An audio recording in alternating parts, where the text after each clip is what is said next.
जय हिंद प्यारे बच्चों। आपका स्वागत है आज एक और नई वीडियो में।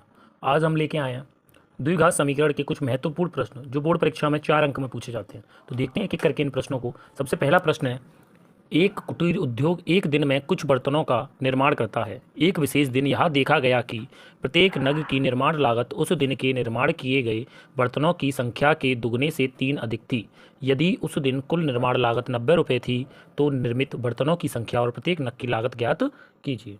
देखिए उस प्रश्न क्या बोल रहा है। प्रश्न में बोला गया है कि कुल बर्तनों की संख्या, उसने बोला है कि जितने भी निर्माण, प्रत्येक नग की निर्माण लागत यानी कि कोई भी पीस था बर्तन का, वो जितने रुपए का बन रहा था, बर्तनों की संख्या उसके 2 गुने से 3 ज़्यादा थी। और उस समय जितने भी बर्तन बने थे उनकी कुल लागत कितनी थी? 90 रुपये। तो हल करते हैं इस प्रश्न को। ये ऐसे प्रश्न कई बार बच्चों को थोड़ा सा घुमा देते हैं, तो इनको देखते हैं हल करके। बड़ा सिंपल सा क्वेश्चन है, हल करते हैं। हम लोग मान लेते हैं, माना क्या चीज़, तो देखिए माना कि उसने क्या पूछा है, मुझे निकालना प्रत्येक नग की लागत मूल्य सबसे, और क्या निकालना, बर्तनों की संख्या। तो मान लेता हूँ प्रत्येक नग प्रत्येक नग की लागत मूल्य क्या मान लेता हूँ, उसे x मान लेता हूँ, ठीक है। और प्रत्येक और नगों की संख्या, अच्छा नगों की संख्या कितनी है, तो देखो निर्माण किए गए बर्तनों की संख्या, निर्माण किए गए नगों की संख्या, बर्तनों की संख्या बात एक ही है। तो निर्माण किए गए बर्तनों बर्तनों की संख्या वो कितनी हो जाएगी हमारे पास, तो वो हो जाएगी, क्या बोला है उसने, बर्तनों की संख्या के दोगुने से 3 अधिक, यानी कि बर्तनों की संख्या कितनी है, तो सॉरी लागत मूल्य कितना है x, तो उसके 2 गुने से कितना अधिक, 3 अधिक। और कुल लागत कितनी है, कुल लागत जो मेरे पास है, कुल लागत कितनी है, 90 रुपये। ठीक है, यहाँ तक बात समझ में आ गई। मैंने क्या किया, प्रत्येक नग की लागत मूल्य x मान ली और निर्माण किए गए बर्तनों की संख्या क्या है, जितने भी बर्तनों की लागत मूल्य उसके 2 गुने से 3 अधिक है। अब इसके बाद हम लोगों को क्या करना है, सेम क्वेश्चन है बिल्कुल ऐसे ही, जैसे कि मैं आपसे बोलूँ कि एक कोई एक सेब 10 रुपये का है, तो बताइए एक सेब 10 रुपये का है और ऐसे ही 5 सेब है, तो टोटल कितने रुपए के हो जाएंगे, 50 रुपये के। तो सेम वही वाला क्वेश्चन बन गया। तो देखिए उसने क्या बोला है कि प्रत्येक सेब कितने रुपए का है, x रुपये का, और कितने सेब है, 2x प्लस, तो टोटल रुपए कितने हैं, 50। ऐसे ही क्या करूँगा, अगर मैं इन दोनों नंबर्स का मल्टीप्लाई कर दूँ, यानी लागत मूल्य को संख्या से मल्टीप्लाई कर दूँ, मेरे पास कुल लागत आ जाएगी। तो करते हैं प्रश्न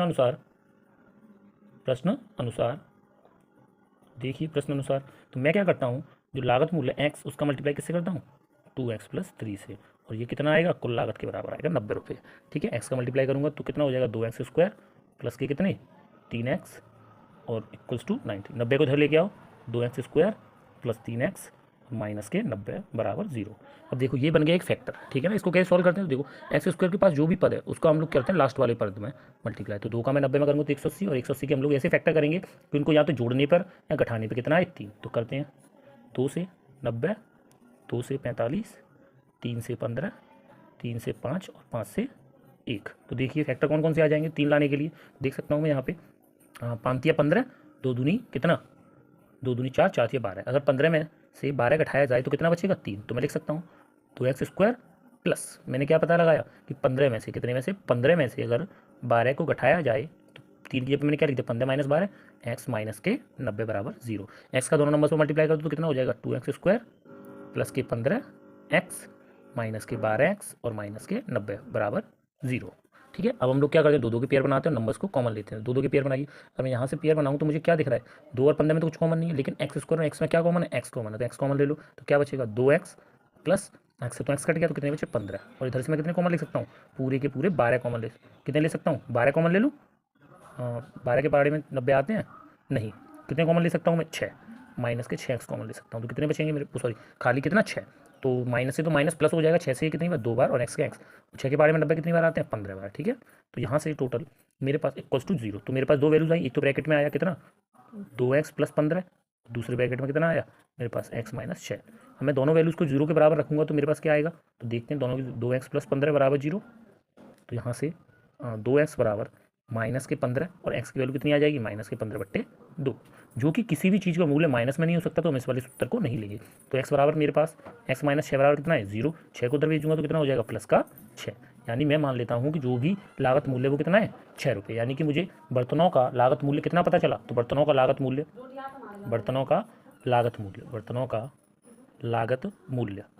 कितना है, तो वो हो गया मेरे पास 6 रुपये। और बर्तनों की संख्या, तो बर्तनों की संख्या मेरे पास कितनी हो जाएगी, बर्तनों की संख्या मेरे पास मैंने क्या मानी 2x + 3, तो संख्या कितनी हो जाएगी बर्तनों की, तो वो हो जाएगी आप लोगों की 2x + 3, यानी कि 2 गुणा x की वैल्यू 6 + 3 यानी कितनी हो जाएगी 12 + 3 यानी कि 15। और इसी के साथ ये वाला प्रश्न समाप्त। अब हम लोग देखते हैं कोई दूसरा प्रश्न, ठीक है ना। तो दूसरा प्रश्न कुछ इस प्रकार है, देखिए ये भी बहुत एक इंपॉर्टेंट क्वेश्चन है, ये सभी क्वेश्चन एनसीईआरटी के हैं, ठीक है ना। एक ये भी मोस्ट इंपॉर्टेंट क्वेश्चन है, इसके बारे में देखते हैं क्या है क्वेश्चन, कि 2 पानी के नल हौज को एक साथ 9 से ही 3/8 घंटों में भर सकते हैं। बड़े व्यास वाला नल हौज को भरने में कम व्यास वाले समय नल के 10 घंटे कम समय लेता है। प्रत्येक द्वारा अलग से हौज को भरने में कितना समय लगेगा, समय ज्ञात करना है। यानी बोला गया है 2 नल हैं, एक तो बड़े हौज का है, यानी एक का जो नल है, नल का नीचे वाला एरिया जहाँ से पानी बाहर निकलता है, एक छोटा है और एक बड़ा है। तो उसमें इतना बोला गया है कि जो बड़ा वाला है, जो बड़ा वाला हौज है, वो इस छोटे वाले हौज से कितना समय कम ले रहा है, 10 घंटे का कम समय ले रहा है। तो बताइएगा दोनों से अलग अलग पानी को भरा जाए, अच्छा दोनों साथ मिलकर 9 से ही 3/8 घंटे में इसको भरते हैं, किसी भी एक बड़े से हौज को दोनों साथ मिलके। तो वो ये पूछ रहा है कि वे बताइए कि अलग अलग कितना समय लगेगा। तो देखते हैं ज़रा कैसे होगा। तो सबसे पहले माना हल करेंगे इसको, तो मैं मान लेता हूँ, माना छोटे व्यास वाले नल को लगा समय, तो हम लोग कभी भी ऐसे कार्य का फॉर्मूला उसको लेते हैं अपॉन में, तो कितना, तो मैं x मान लेता हूँ, कितना लगा 1/x समय लगा, ठीक है। तो बड़े व्यास वाले को, तो बड़े व्यास वाले नल को कितना लगेगा, तो उसको लगेगा 1/x। अच्छा कितना समय, 10 घंटे कम लग रहा है, तो x - 10, ठीक है। इतने घंटे के समय लग रहा है इन दोनों को, ठीक है। तो दोनों मिलके कितना समय लेंगे, दोनों का देखता हूँ मैं, दोनों का साथ में लेंगे तो कितना समय लेंगे, 9 से ही 3/8 में इसको समय को पहले क्या करें तो कन्वर्ट, तो 9 से ही 3/8 को, तो 9 कैसे करेंगे, 9 × 72 = 3 75, तो 75/8, ठीक है। दोनों साथ मिलकर कितना करेंगे, दोनों साथ मिलकर सहज को भरेंगे, तो 1/x + 1/x - 10 बराबर, अच्छा समय को भी क्या करें, जैसे हमने इन दोनों को पलटा है ऐसे इन दोनों को भी पलट दें, तो 8/75। अच्छा ऐसा पलटते क्यों, तो पलटने का कारण है ये है कि कोई भी हौज मान के चलो x काम कर रहा है, कितना काम कर रहा है x, तो वो 1 घंटे में कितना काम करेगा, तो भाई 1 घंटे में 1/x काम करेगा। मैं बोलूँ कोई इंसान पूरे दिन में 10 ईंटें ऊपर, कोई भी काम कोई जो पर्सन है वो 10 ईंटें ऊपर चढ़ा सकता है पूरे दिन में, तो बताइए उसने 1 घंटे में कितनी चढ़ाई होगी। तो हम क्या करेंगे भाई, हम करेंगे कि देखेंगे 1 घंटे में कितना, तो 1/10 ही तो करेगा वो, कि 1 घंटे में 1/10 काम, ऐसे ही हम लोग निकालते हैं, ठीक है सेम। तो ये क्वेश्चन बन गई, इसको सॉल्व करते हैं ज़रा। दोनों का एलसीएम कितना आएगा, x और x - 10 आएगा, x से x कट गया तो क्या बचा, x - 10 प्लस x - 10 से x - 10, तो कितना बचेगा, x = 8/75, ठीक है। सॉल्व करो तो ऊपर देखो x - 10 + x और नीचे का मल्टीप्लाई कर दो तो x² - 10x बराबर 8/75, ठीक है।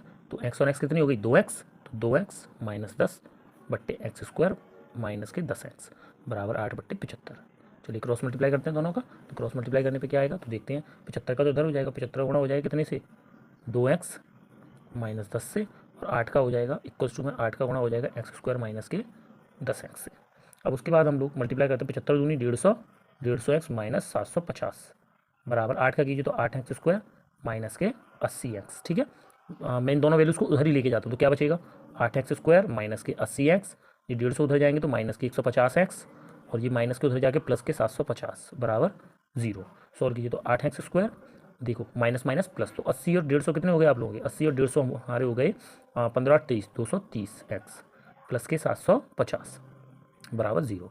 अब हम लोग क्या करेंगे, हमें फैक्टर ही करने हैं इनके भी, तो मैं क्या करूँगा 8 का गुणा फिर से किससे करूँगा 750 से, और जो भी फैक्टर आएंगे हम उनको लिख लेंगे। यानी कि ऐसी 2 संख्या लिखनी है जिनको जोड़ने पे कितना है 230 और जिनका मल्टीप्लाई करने पे कितना है 750। तो 8 का मैं इधर से गुणा कर लेता हूँ तो कितना हो जाएगा, देखिए ज़रा इन दोनों के फैक्टर क्या आएंगे, मुझे पहले से पता है, मैं आप लोगों को बता देता हूँ के फैक्टर। तो इनके आएंगे 200 और 30, क्योंकि 200 और 30 का गुणा करूँगा तो कितना हो जाएगा 200 और 30। देखिए ज़रा 8 का भी गुणा करूँगा 750 में, 8 का गुणा अगर मैं 750 में करूँगा 8 गुणा, क्योंकि जो x² का कोफिशिएंट होता है उसका मल्टीप्लाई करना पड़ता है पीछे वाले नंबर में, तो 800, 8 गुणा 750 तो कितना हो जाएगा मेरे पास, तो 0 8 पंजे 40 आंसर लगी 4 8 सत्ते 56 56 और 60, यानी कि मुझे कितने लेके आने 6000 इन दोनों नंबर का मल्टीप्लाई करें। तो वो कौन कौन से होंगे नंबर, 8x², तो वे नंबर होंगे मेरे पास 200 और 3, 200 और 3 का मल्टीप्लाई करूँगा कितने आएंगे 6000, और जोड़ने पे आएंगे 2300। तो माइनस के मैं क्या लिख सकता हूँ, माइनस के कितना 200 माइनस कितने 200 और प्लस कितने 30, ठीक है ना 200 और 30, तो कितने हो जाएंगे x + 750 बराबर 0। तो यहाँ से एक लास्ट स्टेप यहाँ कर लेते हैं, x² माइनस अंदर भेजूंगा तो माइनस के 200x, पीछे से x का मल्टीप्लाई होगा और आगे से माइनस 30x प्लस के 750।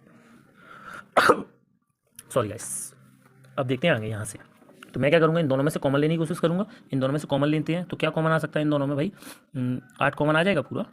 हाँ, बड़े आराम से 8x स्क्वायर क्या होंगे, कॉमन आ जाएंगे। तो 8x कॉमन ले लो, तो 8x से मैंने कॉमन लिया तो कितना बचेगा, खाली इधर बचेगा x, और इधर 8 से डिवाइड करूँगा मैं तो कितना, 8 दूनी 16, और 4 बचेंगे तो कितने हो जाएंगे, 15, यानी कि माइनस के 15। ठीक है, पहला ब्रैकेट, और इधर से कितना कॉमन ले लेता हूँ, माइनस के 30, तो माइनस के मैं 30 कॉमन ले लेता हूँ, क्या बचेगा, x माइनस के 15 बराबर में 0, बराबर में कितना 0। तो यहाँ से कितनी वैल्यूज आएंगी मेरे पास, एक ब्रैकेट में आएगा 8x माइनस 30, और एक ब्रैकेट में कितना आएगा x माइनस 15 बराबर में कितना 0। ठीक है, अब मैं क्या करता हूँ, 0 दोनों को देता हूँ, तो 8x माइनस 30 बराबर 0, और यहाँ से x माइनस 15 बराबर 0। तो यहाँ से 8x बराबर 30 को उधर भेजूँ तो 30, और x बराबर कितना हो जाएगा, 30/8, इतने घंटे लगेंगे। ठीक है, अब अगले वाले को देखता हूँ, तो x बराबर 15 घंटे। मैं इस वाले उत्तर को सही मानूंगा, इसको क्यों नहीं, क्योंकि देखिए जब 8 का डिवाइड करूँगा तो इसका आंसर कितने से कम आएगा, 10 से, और 10 घंटे तो पहले से ही वो कम ले रहा है, तो यानी मेरा सही उत्तर कितना होगा, x घंटे। कितना होगा, x, यानी कि जो छोटे वाले नल को भरने में जो समय लगेगा वो लगेगा कितना, 15 घंटे, और इसको कितना समय लगेगा, तो इसको लगेंगे हमारे, तो x माइनस 10 था ना, तो इसको कितना लगेगा, इसको लगेगा 15 में से 10 की तो 5 घंटे। ठीक है, यानी कि छोटे जो व्यास वाले नल को 15 घंटे लगेंगे, और बड़े व्यास वाले नल को कितना समय लगेगा, सिर्फ 5 घंटे। तो इसी के साथ ये वाला प्रश्न भी समाप्त हुआ। आप लोग ज़्यादा से, अगर आप लोगों को कोई भी परेशानी हो तो आप लोग कमेंट में ज़रूर बता सकते हैं। मैं अपने डिस्क्रिप्शन में अपनी इंस्टा आई डी मेंशन कर दूंगा, जिससे कि आप लोगों को कोई भी क्वेरी हो तो वो आप लोग मुझे डायरेक्ट मैसेज करके पूछ सकते हैं। तो आज के लिए बस इतना ही। आप लोग ज़्यादा से ज़्यादा वीडियो को शेयर करें, लाइक करें और चैनल को सब्सक्राइब करें। मिलते हैं कल एक और नई वीडियो के साथ कुछ मोस्ट इंपॉर्टेंट क्वेश्चन को करते हुए, तब तक के लिए जय हिंद।